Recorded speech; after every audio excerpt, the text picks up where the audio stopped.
Everybody listen to We're Not Wizards. Because we are the best. And we're not wizards. No matter what anybody says. Goodbye.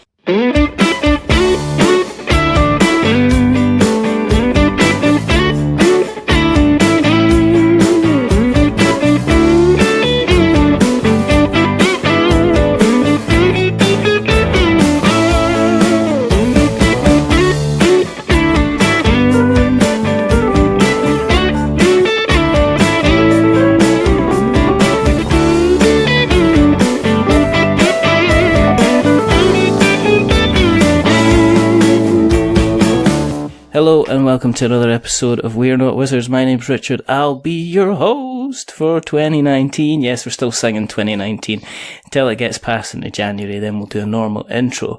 Now, see when it comes to Christmas Day, right?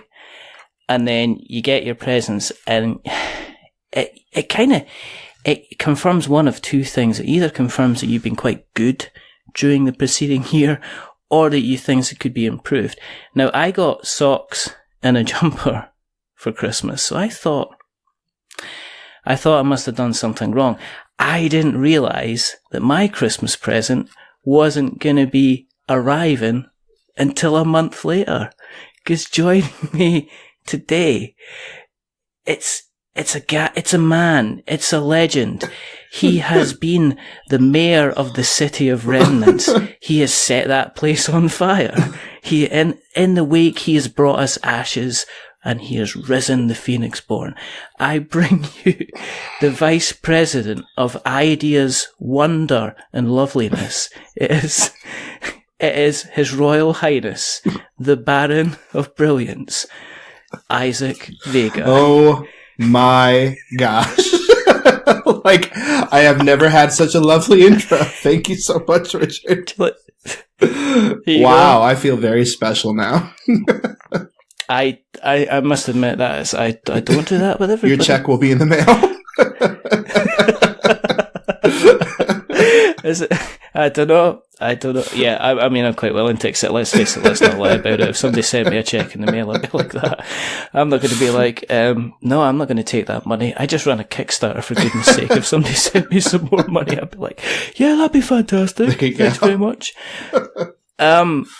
First of all, thank you very, very much for joining us. Thank you for having me. I appreciate it. The reason, I suppose, for everybody who's listening to us for the first time, the reason that we do this is because I get to speak to people like Isaac, so nah. And the other reason that we do this is because we like to, as I say, we like to speak to people who are involved in the industry, who are creating, who are helping the board gaming space become a better place. And I've had John Gilmore on twice, so I've been building up the courage to ask Isaac on. And I asked him, and guess what he said? He said, yes. So what I'm saying to you kids out there is, chase your dreams, because sometimes your dreams come true. Oh my gosh. So aim higher, kids. Look, I'm an old man. I'm a realist as well. You know what I mean? I was like, I'm looking up at the moon and I'm saying, I don't want to stretch too much. I'm going to hurt my back. That's what I'm kind of looking at here. One of the things that we like to do on the show is we like to find out a little bit about kind of like your history in relation to the hobby. Yeah. Yeah. So with that respect, we're going to have a little look at the baseball cap of the past before we look into the kind of the woolly hat of the present and look at the plaid hat of the future. Sounds good. So do you want to start off by telling us a little bit about kind of how you got into the kind of the hobby, the space in general? Yeah, so I actually didn't know much about the board games industry. I didn't know how big it was as a hobby until I kind of came back from college. I had moved back from Arizona back to my hometown of Gibsonburg, Ohio, after I dropped out of college and didn't really know what to do with myself. So I kind of hooked up again with a lot of my high school friends that I used to play like collectible card games with. I used to play Dragon Ball Z and a little bit of Magic the Gathering and things like that. And they had all transitioned over to the wonderful board gaming worlds. So they introduced me to games like Puerto Rico. Dominion had just come out not that long before then. And I like fell in love. I was like, oh my gosh, all this stuff exists. This is pretty cool. And a few months after getting to know what board games even were, I was just like, you know what? Let me try making one. I'm really bored up here in Ohio. So I might as well. I heard is Ohio that bad? I've heard there's not enough to do. There's really not much to do. Let me just say I miss some people there for sure, but I don't miss living in Ohio. Is it known as here we go, this Putin going up an octave. Is it known as like the dairy state or something like that? Am I getting that wrong? I know zero facts from Ohio. There's a lot of corn in my area. So is that the thing? It's like, what do you want to do? Our tree is the Buckeye. There we go. What do you want for dinner? Well, you can have corn on the cob, or we could have corn grits, or do you want popcorn? It's like, okay. It's all corn, all the time. So was your first game? I mean, obviously your first game was called Collectible Corn, the card game. Yes, but that one didn't get any traction. That one stayed contained. I heard it was primarily because in order to carry a deck, you basically had to carry a sack full of corn with you, with different kind of coloured kernels on it. It was mostly a history of my life there in Ohio. And no one was interested in that product. So you're sitting around. Yep, I'm sitting around. Sitting around chilling out. I try some stuff out, and lo and behold, my mom comes home one day with a business card from Colby, the owner of Plaid Hat Games, who had done a talk at the church that she went to, and she's just like, "Hey, check this guy out." And I was like, okay, fine, I guess. I was reluctant at first, but I didn't have any other leads. My life wasn't going in a great direction anyway, so might as well try it out. So I showed him the first game I'd worked on, and it was terrible, and he hated it. But he was very nice about it and not telling me that information, and encouraged me to keep working. What was that game? That game was a bad titled game called EliQuest. It was an elemental roll and move game. Let's not talk about that game. Eventually,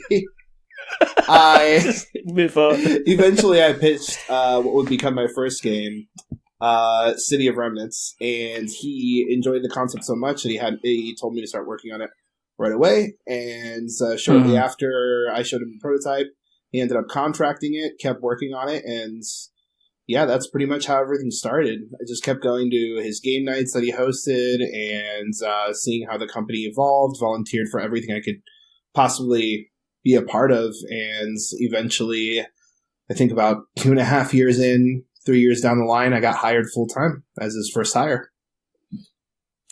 In terms of, if we take a step back, in terms of your kind of current exposure to board games at that time, in relation to City of Remnants, had you been exploring a lot of the kind of the board game designs that were out there because you were designing your own game? Had you been like, I've got to see, I want to make sure that nobody else is making something. I mean, honestly, kind of I was researching as much as I could, but BGG was and still is an elusive website to me. Oh, yeah. So it wasn't really like I was so steeped in it that I knew what was going on. I'd hear comparisons later on about things that I've done before that I never even heard of. So yeah. And as you know, the board game industry has only grown so much. So I kind of just then and now still kind of follow what I think is needed and what my heart is telling me that I want to do. So, no, I wasn't like super, super steeped in the industry so much. I mean, by that point, I hadn't even gone to my first convention, I think. So I was pretty out of it. Do you think that kind of helped? Not being the guy that was kind of influenced by all these other things, not sitting there and second guessing yourself. Because one of the things I guess I see in the board game space, because there's so many games now. I mean, there's like, I don't know if you were around for Tuesday, but there was about 6 different games launched on Kickstarter, and I was like, oh my days, and they're all completely different. Yeah. But I was wondering if, you kind of just saying, right, I'm going to get on with this. You didn't have the additional pressure of comparing and contrasting all these games. You just kind of went, well, I'm just going to do it, and if it's like something else, then that's kind of fine. I mean, it was just about it being exciting to me. I've always been a creative person, and it was something that I just wanted to do. And I was lucky enough to be within the vicinity of someone who was starting a company and getting things going and moving forward. And when I saw that opportunity and had the ability to, volunteer more and be a part of that more and just see what the world was like, I was just like, I can't just let this pass me by, and I learned as much as I possibly could along the way, but I wasn't necessarily scared of not knowing what I was doing or everything that needed to be done right from the beginning. I think that if people just wait around for that, they're never going to get anywhere because you're always going to need to know more information. Yeah. I mean, in terms of just having the Colby's kind of card kind of handed to you. I mean, I know a lot of people that end up kind of doing a lot of kind of pitching and stuff like that. Were you tempted? Have you been tempted at the time to kind of, in those formative days when Colby had you on as a contractor, to kind of say, well, let's see if anybody else is also interested in kind of other designs? Yeah, I did pitch some games to some other companies during that 3-year period before I got hired full time. But I mean, honestly, how I felt is that if Plaid Hat wasn't interested in something I was doing, it wasn't really worth doing. And that's kind of how the other games that were ended up being developed just never really got enough of my attention for them to turn into anything else for any other company. There was one game that ended up almost getting signed, but I ended up deciding that I didn't want to sign with that company, and so I just kind of stuck with Plaid Hat. I felt like I was more a part of what was happening, not only as a contractor, but as part of the business and its growth. I was just invested in the entire thing, so my heart and my my efforts were there, and I felt that the company was new enough. And well, I don't know if I had this much clarity in my mind at the time, but I just enjoyed being a part of it, to tell you the truth. I enjoyed being a part of it, and I wanted to be a part of it more. And that's where my heart was. That's what I was pushing for, and did you feel you kind of found your place? Yeah. I mean, when you started kind of working with them, were you like, yeah, very much so. I mean, I think that the thing that really solidified it in my mind was when I had the opportunity to work on the BioShock board game. Was kind of like, okay, this is going to be something different, because I went to college to try to have a video game design career. That's what I wanted to do. But I got very discouraged from the kind of the system of the video game industry at that time. It was pretty much you have to invest about 10 to 12 years of your life before someone's really even willing to listen to an idea that you have for a video game. And this was before the indie craze of video games and things exploded again. But I was just so discouraged by that. I was just like, man, I don't really want to invest so much of my life working towards somebody else's dreams. So I was just like, I'll just be a regular guy. I'll just sell insurance or do whatever, and just get some money in any way. You could whatever. You could be a doctor or something like that. It's like whatever. 12 years video games. 12 years video games to get a 70% rated on Metacritic, which means I don't get my bonus, or I'm just a doctor. Right. So, I mean, and there's no knocking people that enjoy that and love that for their careers. It just wasn't. It wasn't for me. I wanted to be the person who was inventing designing the video game. I didn't want to be the guy that was designing one character in a video game that could jump around. Yeah. That just wasn't what I was hoping for, but that kind of position isn't something that somebody straight out of college gets, And when board games came around, it was an opportunity to kind of scratch that design itch, enjoy crafting a world from nothing and seeing it function right in front of you. So once I got a hold of that, it was kind of like I was accomplishing that dream. And then for it to kind of all turn around and then have access to a video game company at the same time was just like, whoa, like this is an avenue to make my dreams come true. Not just a different path. Like this is a possibility to kind of have everything that, younger Isaac wanted. And I really enjoyed that process and thought, I need to focus on this. I need to make this more than just something I'm doing. I need to make this a career. Was there a different level of pressure on you, say, doing the BioShock Infinite board game? Oh, yes. Than there was doing City of Remnants. Because City of Remnants, I take it you were just like saying, right, here's my ideas, Colby. This is what we're doing here. Here's the gangs. Here's the resources. This is the grid. This is what we're doing. And it's your vision, it's your story. If you want to say these guys, the red guys are militaristic, the yellow guys are doing this, the blue guys are doing this, right. And you're the guy, you're kind of bringing the ideas with the table. Whereas obviously in BioShock Infinite, you're tapping into what was, I guess, the kind of the one of a really kind of important and very, very well known IP, right? And that's at the kind of time, and that comes with its pressures. Like being able to design a game where you get to go ahead and work on the worlds allows you to craft the world around the game in areas where it doesn't always make sense, or kind of oh, well, this went in a different direction than I intended the story to go or the characters to go, but I can go ahead and change that because I have the ability to do that since I'm crafting the world. When you're designing based around an IP that exists, you have to respect that IP. You want to make sure that people are going to still see the things that they're familiar with in your representation of that brand's.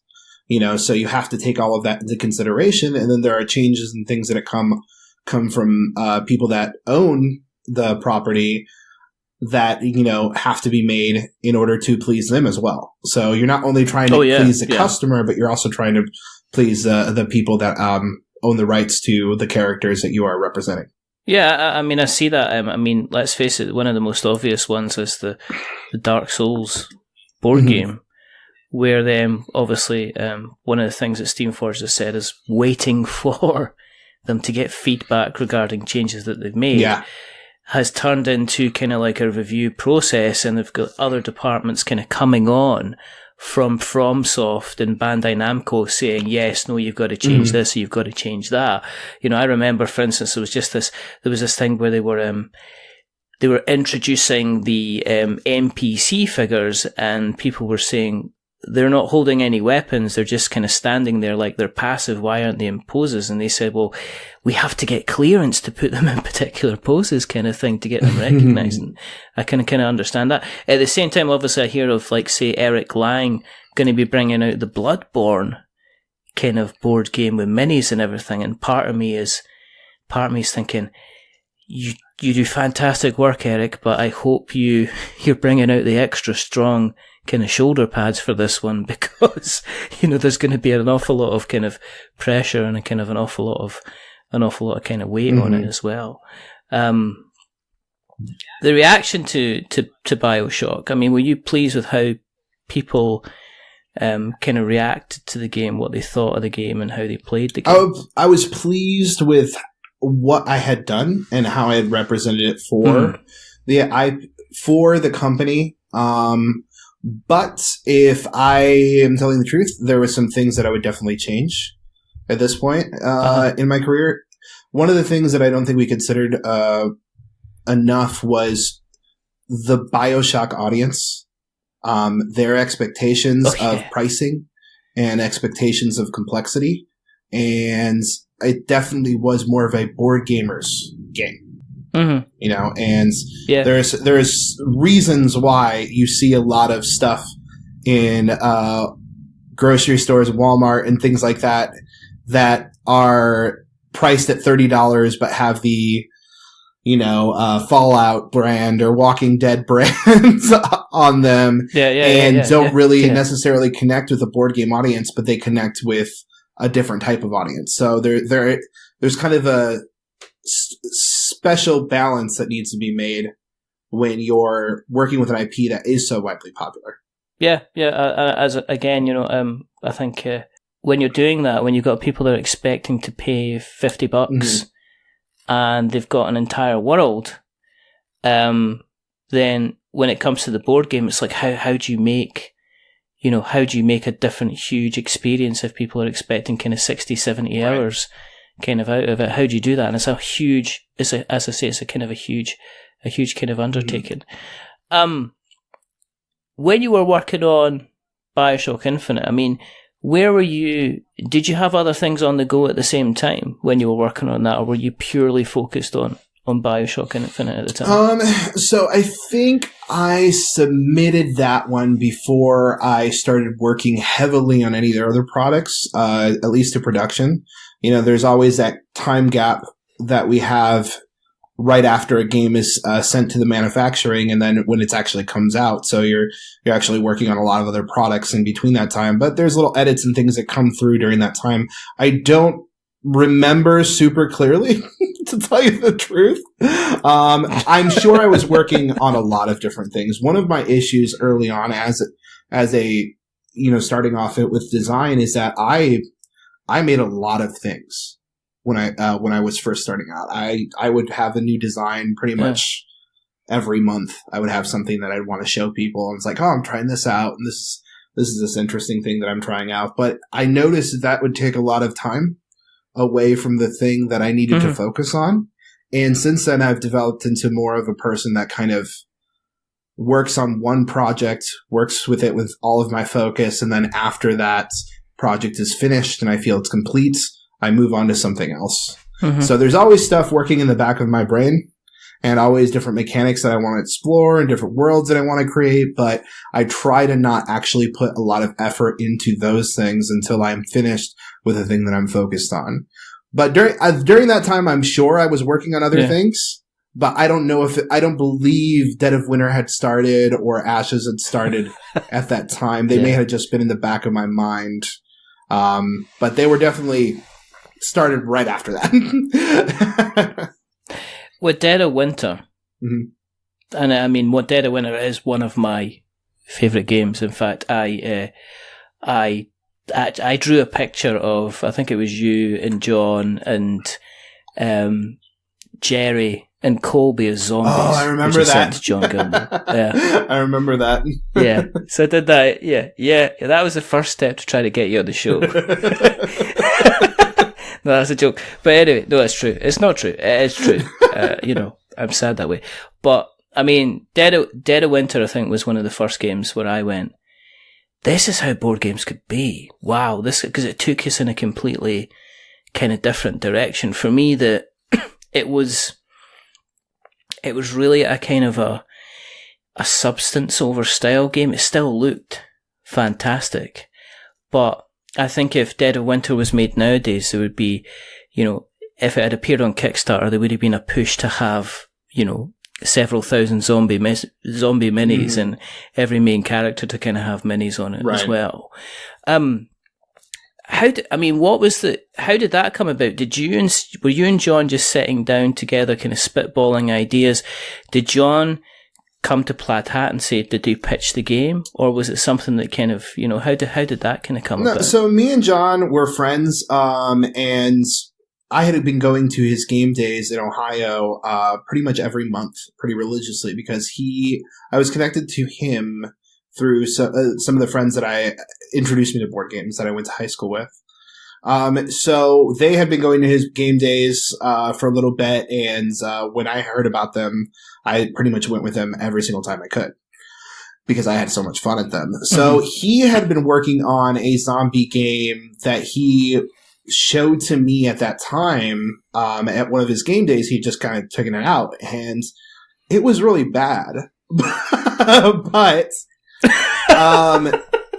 but it got my brain burning so much when I was playing it. And I was like, John, let me take this and do whatever I want to it. And if I come back... I'm just confirming that we've got you on tape now saying that John Gilmore made a bad game. I've said this before. So let me take this and do whatever I want to it. And if you like what I changed, we can work on it together. And, John was such a good person to have on that project during that time, because it was just, he is so knowledgeable about what was going on in the industry. He always had the latest game. He always had something coming out. So being able to kind of collab with him and talk to him about that project was great. And yeah, when I came back, he was like completely on board, and we worked on it together since then. Mm-hmm. When did you click that you had something special? When did you get to the point where you're like, actually, this is going to be turning heads, and it's going to be hitting tables and awful. So back then, and to this day, I still don't show Colby my designs up until I'm kind of like, okay, I'm a little proud of this, right? So I think we had been working on it for a year and a half, if not 2 years together, before I thought it was ready to show. And the place where I decided to show it was, we were all at Gen Con, and we kind of had some of the crew, the people that we knew would kind of like, that were kind of like surrounded Plaid Hat, our core people. And we knew like if we got them excited about the project at the same time that Colby was there, it would be something very special. And when we showed it to them, it was a smash. Like, people absolutely loved it, and they saw the potential of what the game could be. And from that point on, we were just like, this is going to be awesome. This is going to be a hit. Now, at that point, like, crossword cards didn't even exist yet. There was a lot of issues with the secret objectives.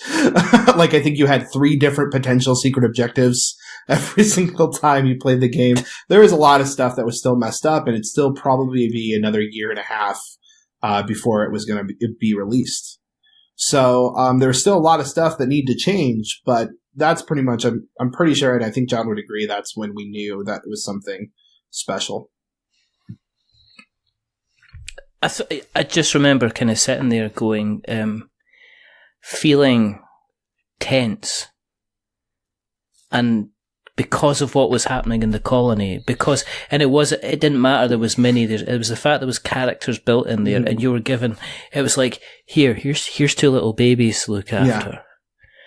And it's like, we need to do this. I think the first couple of times we'd never even played with a betrayal mechanic, because it was like, it was so hard, and it was so tough, and it was so down to the wire, and there was points where you're having to make decisions about kind of sacrifices, and it's still one of my, I think, defining board gaming things that made me realise that how special the hobby. There's always like Letters of Whitechapel. Again, it's a really, really tense game that, but that was one of the games where I went, this is really, really good. In fact, it did at the time push me to ask John Gilmore on. As I said, I was kind of the fan of the kind of the work. There's been a couple of expansions for that. Do you still go back to the kind of the Dead of Winter kind of portfolio and think, I've still got some ideas, there's still a couple of things I kind of like to do, I'd like to maybe change or add some extra things for it? There is any game that I design, I'm pretty, except for IP games, because those are like contained things. Yeah. Any game where I'm part of the world creation, there's always going to be a little kind of like, oh, I could have done this. I could also do this. This would be awesome to do, but I mean, there's also the reality of like understanding, is there a need for this? Do people want this? Is this marketable? And then what is time investment in that going to take away from the other worlds or other things I want to explore? So Yeah. there's just always that balancing act. So yes is my answer, but it's complicated. I don't think anyone would answer a question using a Facebook relationship status, but there you go. Yeah. I guess it is. I mean, you don't want to get to the point where you're kind of flogging the dead horse, where you release kind of like yet another kind of expansion. Is that what kind of attracted you about kind of Ashes then? Because Ashes seems to be the slow and steady kind of every so often I'll be searching, I'll go into the website and I'll be like, you guys have just released another different deck and I'm going to have to get it. Because you mentioned at the beginning you played a little bit of Magic. Yeah, and that's... You played a little bit of Dragon's Ball Z. So is that what kind of driven you to say, well, I want to make my own kind of Magic game? Ashes was definitely driven from middle school Isaac. That's where it came from. And I'd always wanted to make a game that allowed the level of deck building that, CCGs, the level of creativity that I had back then, but that wouldn't cost someone hundreds of dollars. I didn't have very much money growing up, so those card games that I got to play, I only got to play with the cards that my friends were nice enough to give me, and they weren't that nice. So I didn't have very many good cards. So I wanted people to feel like they could go ahead and buy, not spend too much money, but still have an amazing amount of creativity in a box and trying out different combinations and doing different things. And Ashes was kind of born out of that want and that feeling that I was hoping to create. Because I even still felt at LCGs at that time were still a little bit too much of an investment and weren't giving you, everything in one box or everything in one. Usually you'd have to buy, multiple of the same product in order to get everything, So I really wanted to do that. And the other thing that really attracted me to it is that Magic and Dragon Ball Z both had a really good, they had interesting characters, but there was nobody that was necessarily like, this is you. This is your central person. This is who you represent. And that happens in Dragon Ball Z a little bit more, but I think that it just attracted me so much to create some other magical beings, that were characters, and it's like, this is who you are, and this is why you matter, and this is your history, and this is your style of play, and you can go ahead and tinker with that and be an interesting, powerful person, and so I was really interested in that concept as well. In terms of, you mentioned tinkering, playtesting. Mm-hmm. How much more of a nightmare is it to playtest something like Ashes compared to playtesting Dead of Winter? I am glad I did not know how much more of a nightmare it was until after I had already done it. Because if I would have known, I don't know if I would have. But it's quite the experience. You really do need hundreds upon hundreds of more plays in order to collect the amount of data that you need in order to understand how people are feeling about the cards. And even then, you're never going to catch anything. There's a reason that these types of games have erratas and things come out after the fact, because there's no way you can test the thousands of combinations that are possible with just the playtesting resources that people have available to them with these games. And we don't have the luxury of releasing, a digital patch that costs us nothing. Exactly. Anything that we do or change, affects the player base a lot. And the community is very outspoken about those things when they do happen. So, we want to try to catch as much as possible, which requires more plays. And then every time we release something else, you have to test it against everything that's been released before it. So it's even more and more and more data that's required. So it's a bear. It's quite a bear, but it's one of my favorite types of games to play. So Yes. it's also was so enjoyable during that time. And Ashes is probably my favorite world that I've ever created. So it was also just an absolute thrill to create more characters within it. Was it a conscious decision to have consistent art, to use the same artist for everything? Because one of the things, because you can recognize an Ashes deck. Mm-hmm. I'll take the Coke Pepsi challenge on that. I can recognize an Ashes deck out of anything else. A Magic deck, maybe not so. But if you had it was a game show round and it says, is this from a fantasy art book or is it a Magic deck? I'd be like, I don't know. Do you know what? I don't know. What is the truth? Oprah GIF. However, with an Ashes one, it's the consistent art style that I've mentioned as I kind of if you give me good art, then I'm kind of I'm a happy chap. Yeah. And that was one of the things with Ashes is I was going through the deck, and I think it's the first time that I remember kind of going through and actually spending time kind of looking at the art because the lines in it, and also the cards were white. Mm-hmm.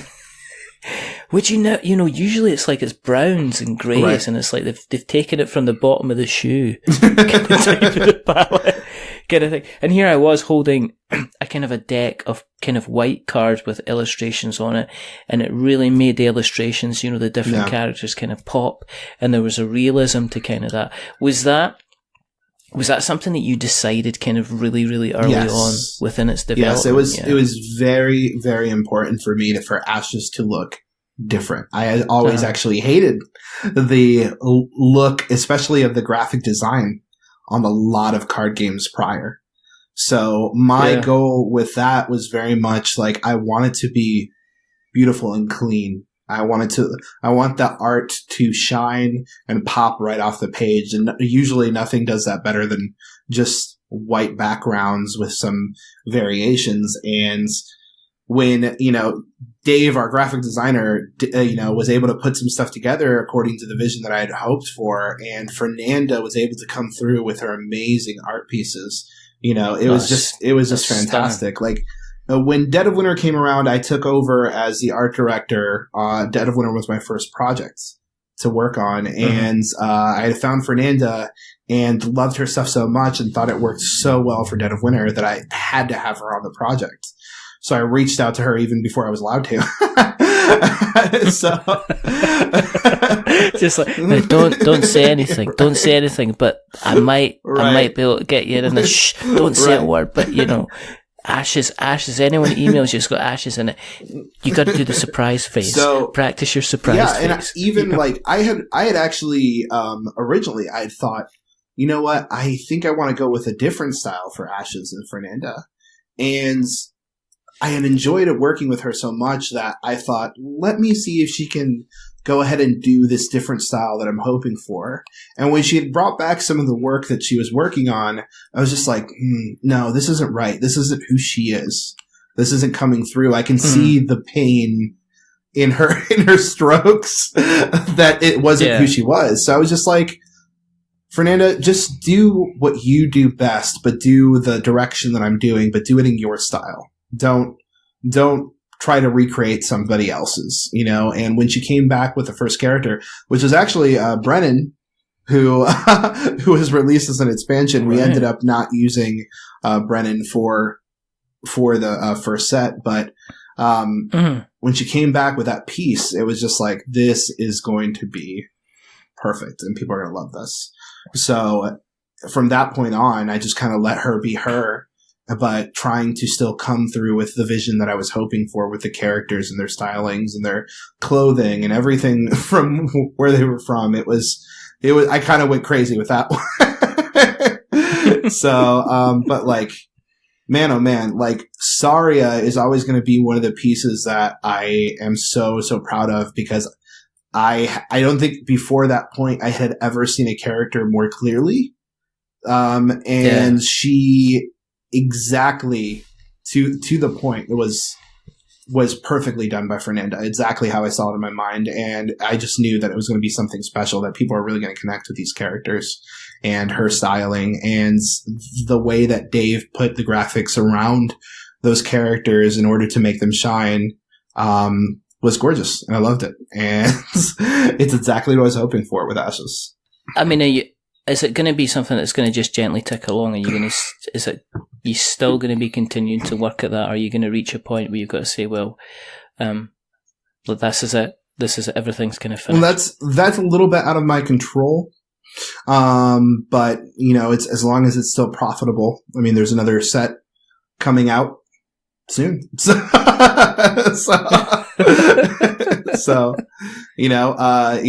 these types of games live and die by the community, and the people that are willing to continue supporting them and getting out there and playing them and enjoying them. And, so far it's still going. So I'm happy with that, and we'll see what happens. Have you thought about doing different things within the kind of the Ashes universe then? Have you thought of taking it a little bit away from the card game and doing kind of other type games within it's going to always be like this. It's pretty much the same answer to your question with Dead of Winter. Kind of like there's always more sitting in the back of my head, and I want to and I want to do more, and it just really honestly depends on what is more important for my time right now. I have to take into consideration, like, is this something worth pursuing more than this? And what is more exciting for me right now? Right now, I'm working on something else that's really, really exciting, but it's a brand new world, which is something I really like doing. So, not right now, but who knows? Maybe. I do love the Ashes world so much, and there have been plenty of ideas floated around for that world. It's just, when is the right time for all of that? Exactly. Is there any way that I can get long flowing locks like Aradale Summergirl? I don't know. You're going to have to ask Fernanda that one.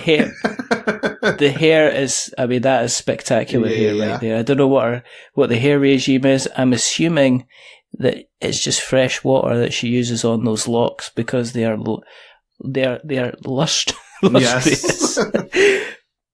We'll need to see. Is it just a good graphic design? Basically, that's what it kind of that's kind of what it comes down to. I'm sure there's an Instagram filter for it now, so like, you can.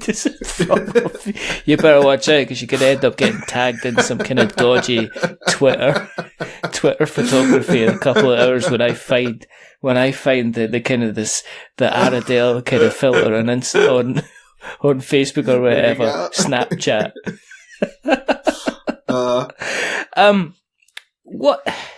What's the plans next? The next thing you did was, you moved from kind of, as I say, the kind of the picking about the Ashes to kind of going into space. Yes. With Star Samurai. Yeah. Was that a conscious decision to go into sci-fi? You'd obviously done zombies. You were going to do a card game. Was that the kind of thing, I want to do something in space? Let me do something in space. Well, Starship Samurai kind of came out of wanting to do something that was inspired by feudal Japan.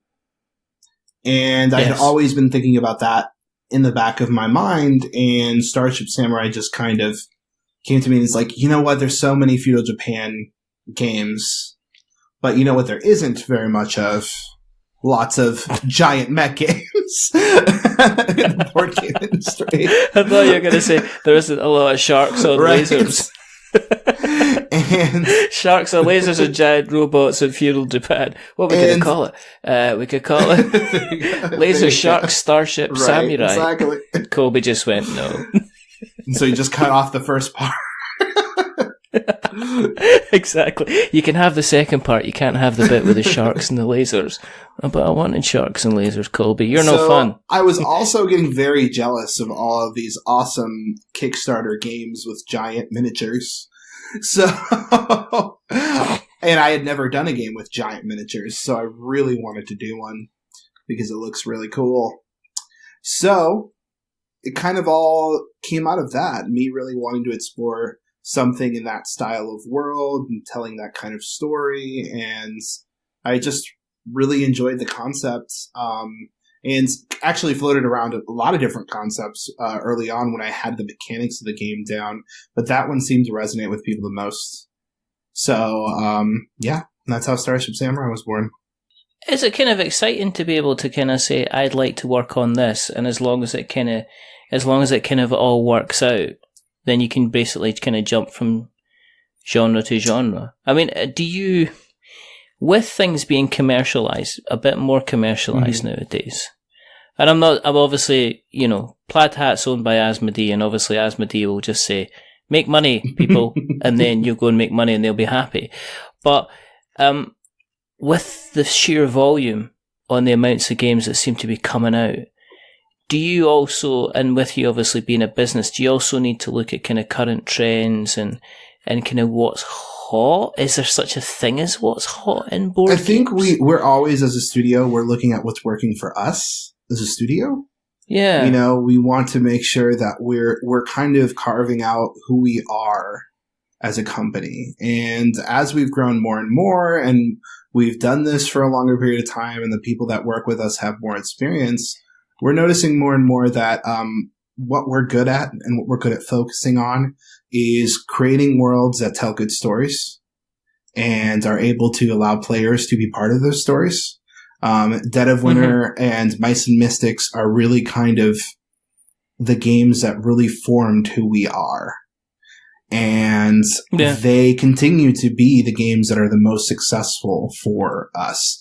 And we are moving more in that direction of exploring what other types of stories can we tell, and that's really what's most exciting for us too. So it's kind of like that melding of both. What's exciting for us? What do we enjoy doing? And what are we good at? And how do we continue to do more of the things we're good at, better, more inventive? How do we get people connected to those things? Those are all questions that we have to answer and come up with, and constantly make decisions to try to come up with that. But we're also not limiting ourselves to having to stick to just the old things that worked for us years ago, or, what the industry is working with. We don't want to just be following the industry. We want to also be changing the industry and reinventing the industry and trying things out that the industry hasn't thought of yet. So, it's all a balance. There's no one perfect answer, and there's no one perfect game that's going to solve all of those things, but, as long as we're all excited to keep doing what we're doing, I think that's a good sign. No, I think what sums up Plaid Hat for me is, when you go on the site, there's so many different types of games on there, so many different genres, so many kind of different styles, different art. I mean, you could it's a good place to start a game collection. I've got Mice and Mystics on my shelf. I've got obviously various Ashes kind of copies, expansions and stuff like that as well, and obviously can continue to buy them, because I'm just like that. But then, you've got like Gen 7, which is as I say, Stuffed Fables, which, is all these kind of various different things, which, I've heard people just the other day talking about, Stuffed Fables, they're having an awful lot of fun with that. But they were talking about, is it Comanauts? Yeah. Which is going to be the next one. And one of the, I think it was Andy and Steve from Polyhedron Collider. Andy was talking about Comanauts, and he was basically saying, as far as I'm concerned, he's had so much fun with Stuffed Fables. It's kind of like an Insta purchase for him. Yeah. Because he knows he's going to have as much fun. He's potentially going to have as much fun with Comanauts. Right. So that's kind of where it kind of comes from. Is there a genre or is there a game style that you still want to tackle that you haven't had a chance to kind of to look after, or are you working on it just now, so I've got to shut up? One thing that I haven't worked on yet, that I would like to, that I find incredibly difficult, is a party game. I would really like to do something that's accessible to a lot of people very quickly and makes people laugh crazily and doesn't last too long. You know, because I love that. I love that feeling. And there are so many games that do it well, and those are games that have been, you know, out there for such a long time, and there's so many different variations of party games that it's so hard to come up with something that's really, truly unique and interesting. You know, but I would love to do that one day. We'll see. I think you've got to look back to your roots of the corn on the cob game. I think. There you go. I think it is. Now listen, now hear me out. Hear me out, okay? Hear me out, right? It's like two kind of cardboard representations of corn on the cob, okay? And you basically have to either pretend to be doing miming or something like that, like a job profession, or a character, or a shape, or something like that. And all you've got is like 2 or 3 cardboard corn on the cobs. There's your party game. You're welcome. Perfect. Go, I'm done. There you go, it's done. Game finished. Do you know what I mean? And you could call it Let's Be Corny. You know, perfect. That's it. $14.99. As many players as you want. You know, it's simple. You could have different expansions. You know, why are you doing podcasts? You should just design games. Welcome to this is what I do. Is like instant game design. There you go. You know, you ask for there's your party game. Oh my gosh. There you go. I've got one more question for you, because I'm aware, obviously, that this, you know, that this is like the evening for me. It's obviously during the day for yourself, and you should probably be doing far more important work than talking to myself. No, it's fine. It's fine. I just meant games. It's fine. I've been doing stuff. I've been working. I've been making notes on this fantastic party game I've just invented. Nice. Anyway, there's a popcorn expansion. Write that down. And if Colby brought you into the office, sat you down, and said, "Look, Asmodee have been on the phone, and they said they're really, really pleased with you, and basically, as a reward, you get to access the big Asmodee Games Vault. And that gives you access to any game at all. But you're allowed 3 of them. What 3 games, if you could have any games at all, first edition, second editions, expansions as well, what 3 games would you like to get your hands on?" This is hard. This is a very hard question. Because that's why I left it to I the can end. get anything I want. So I know that. I pretty much have every game that I want. Come on. Here's what I really want. I want someone to teach me every game that I want to play. Access to the board games is not an issue for me. Access to someone teaching me the board games, that's another issue. Oh my gosh! So you're just gonna drag somebody like Richard Ham over. So I have him turn up. haven't picked up the new Twilight Imperium yet. I would like to play it. Okay. And there's that. So there's one. What else? I haven't played Gloomhaven yet, so I should probably do that. That's probably a good idea. And you don't want to accept the other Isaac out there, do you? I think that I will go ahead and probably pick up Scythe. I've played it, but I don't own it. So, and I like it quite a bit. But you need the expansions as well. Yes, so we'll sort you out. Well, I just started playing Scythe not that long ago, and I only got introduced to Scythe as the Legacy expansion. So I've been playing the Fenris The Rise of, or is it Rise of Fenris? I don't remember. Rise of Fenris, yeah. Rise of Fenris. Yeah. I've only been playing the campaign of that, so I've played like 4 or 5 campaign sessions, and there's a lot of cool stuff in there. So, but I don't know. See, here's the thing: like, I don't know if I should pick it up because I don't know if I'll ever get the chance to play it again. I don't know. I know. I don't know. I know. I am Jack. I am Jack's jealous rage.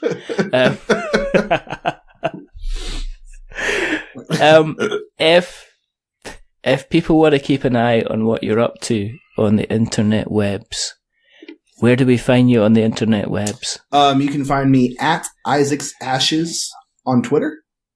You can also find me by emailing me. You can Isaac@plaidhatgames.com. And that's really the 2 places that I'm most active. A lot of people friend me on Facebook, but honestly, I'm not doing too much on Facebook all the time besides accepting whatever things my friends are doing. Exactly. So occasionally I'll just go down the timeline and just like stuff randomly. If you want to be my friend on Facebook and look at pictures of me from college, there you go. You can do that. It's a beard comparison. And whatever I'm tagged in from every now and then, or whatever my mom decides to post up about me. That's my Facebook page. It's a great area to go. Oh no. There's not like Isaac on the rug, is there, or something like that? Here's Isaac at 18 months old. Right. I'm sure there is. On my mom's Facebook. Wow. She's uploaded my entire life there. So, if you want to see every version of Isaac that's ever existed, it's on my mom's Facebook page. I might put a link to that. I might not. I'm just going to make it potentially. I'm going to have a think about that type of decision. We got to give her credit. I wouldn't be in this industry if it wasn't for her giving me that business card. Exactly. She claims all the time she's my agent and deserves 10%. She'll be making design decisions next. Yes, exactly. Oh well, you need to make her a card. You need to make her a card in ashes. I don't think she's ever even played any of my games. Oh my word! I didn't realize this was turning into she has every single one because she wants them. It's like, I want to put them on display. Of course. Oh yeah, of course. You know, she's proud of what you did. Yes, she's a good mom. So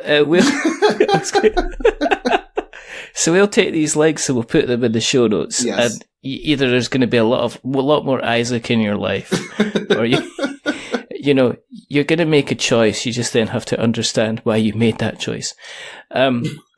If you want to keep an eye on what we're up to, then you can find us in various places. If you go and search for We're Not Wizards in the Googles, you'll find us on Facebook and our website, and Twitter and Instagram, and we've got our blog.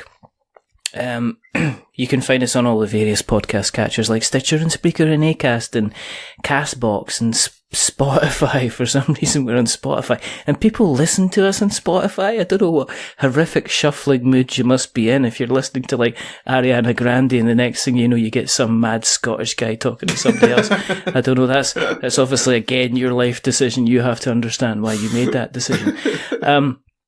If you like what you've listened to tonight, then please go into Apple Podcasts and drop us a subscription or a rating. If you are going to give us a rating, then don't give us 10 stars because it'll make us big-headed.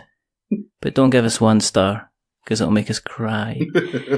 Give us 5 because it's in the middle and it's average and we're just a little bit average.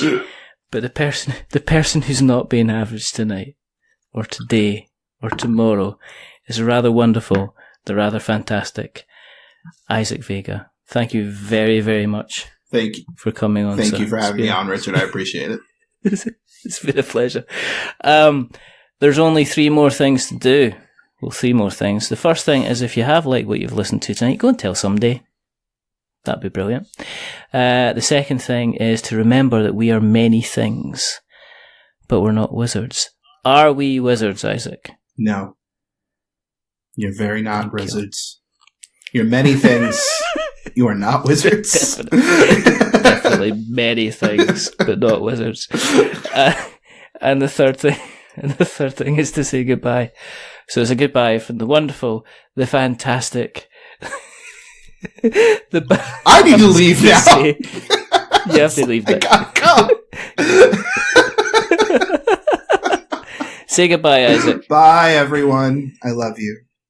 And it's a goodbye from me. Remember, stay safe, roll sixes, and check out all of Isaac's stuff. There'll be links in the show notes. Buy it all. Make everybody happy. Make Isaac happy. Yes. You know. I need that money. But until then, my mom keeps taking 10% of my money. I need it. Make Isaac's mum happy. Goodness sake. But until the next time. Goodbye. Bye.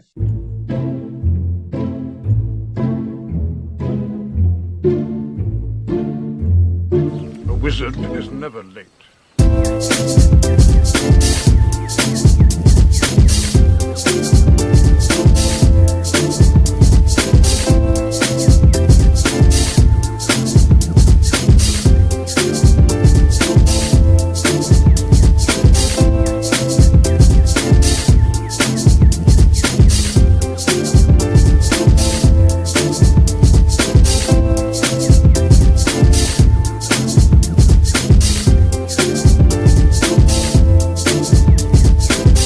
Nor is he early. He arrives precisely when he means to.